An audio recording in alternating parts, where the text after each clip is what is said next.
Hello everybody and welcome. In this video I will show you how to pair your speaker SONY SRS XB100 to your iOS device.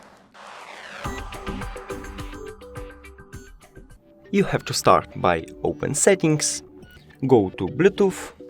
Now press and hold power button on your speaker.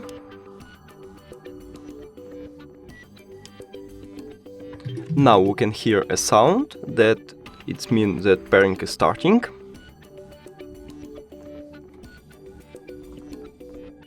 But if it doesn't starting, press on Bluetooth button one time. And here we go. Click on your device. And that's it. Thank you for watching this video. If you found it helpful, please consider subscribing to channel and leave the like on the video. It's really important to us. See you later!